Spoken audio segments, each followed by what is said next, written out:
Kids podcast with me, Darren Rees. This is part 2 of the 2-part episode on King Kenny, aka Sir Kenny Dalglish, one of the greatest footballers, managers and people the sport has ever seen. If you haven't listened to part 1 yet, then please stop this episode. Go and check that one out and then come back to listen to part 2. So, Kenny had worked wonders at Liverpool. He'd shown leadership on and off the pitch.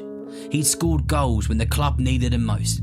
He knew what it was like to be a Liverpool player. He knew what the club meant to the city, and he could potentially be the man to lead the team into the future. At this time, which was in 1985, the then manager Joe Fagan was set to retire from being the Liverpool manager. Kenny was approached by the Liverpool big bosses and directors and asked whether he would be willing to manage the team. After some thought and consulting Sir Alex Ferguson, he agreed to do it, but he wouldn't be taking the kit off. Kenny was going to be a player manager. This was something which used to happen a fair bit, but not often at the same level which Liverpool Football Club were playing at. Kenny was now the player manager. He selected himself to start on a few occasions where he would play on the pitch and be calling the shots around the substitutes and tactics. He could do it because he was just so clever when it came to football. His brain was tuned to football. He knew everything about football. In Kenny's first season in charge of Liverpool as a player manager, they won the league, they won the FA Cup, and they made it to the final of the League Cup. Ian Rush, that shy and worried young player who Kenny had cracked a joke to on his first day, he would be the top goal scorer that season. King Kenny's Liverpool was something else. Kenny, as a Liverpool manager, went on to win the English top division 3 times. He made it to 4 FA Cup finals and won 2 of them. Kenny and the people around him put his success down to his competitive nature and his winning attitude. Kenny has said in interviews that he believes that it's tough to get through life and be successful without being a competitive person. Kenny's son Paul said that his dad never lets him win at anything. Even when he was a kid, he'd never let him win. He wanted Paul to realise that you won't always get things your own way. And when you beat me, Paul, it's because you've deserved to beat me and because you've earned it. Paul has gone on to be super successful in football, and in particular in America and in the MLS. Kenny went through a lot at Liverpool. He had some extremely good times, some big highs, and he had some seriously tough times and the lowest of the lows. There was an event which took place in 1989 when Kenny Dalglish was the manager. It's known as the Hillsborough disaster. It's an event and a time which the world will never forget.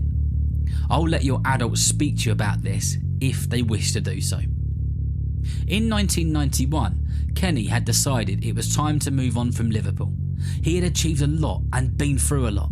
The owners and the directors of the club did everything they possibly could to try and keep him. But like I said in episode 1, Kenny was a man that once he made his decision was made, and there was nobody who was going to get in his way. Kenny's next stop on his footballing journey would be with Blackburn Rovers. When Kenny joined Blackburn, they were in the 2nd division of English football. They'd been no higher since the 60s, and they were in desperate need of a manager with a great footballing brain and a humongous amount of passion. That is exactly what King Kenny brought to the club, and it wasn't long before he returned Blackburn Rovers to the English top division. Kenny always had a good eye for talented footballers, and it was when he was in charge of Blackburn Rovers that Alan Shearer was on fire. Not only did Kenny Dalglish return Blackburn to the top flight of English football, but he went on to win the Premier League with them. He just had an eye for football and the personality and character to make things work and get the best out of his players. After a spell of super success at Blackburn, Kenny finished his managerial career off at Newcastle, Celtic, and then he went back to Liverpool for 1 season. Kenny finished his footballing career as a legend of the game. He played hundreds and hundreds of games of football. He scored hundreds and hundreds of goals. He managed hundreds of players and he got the best out of them. And he made tens of thousands of people happy. In 2018, he was knighted for his work by the royal family. He was knighted because of his passion and his services both in football and the tremendous work that he has done in charity over the years. Kenny Dalglish is a footballing great and a player who will be spoken about for a very long time. I hope that you've enjoyed this episode on the great King Kenny and all of his achievements. So remember, if you know somebody who loves football just as much as you do, then please tell them about Football for Kids. And whether you're playing football soon, watching it on the telly or pitch side, I hope that you enjoy the game. See you next time.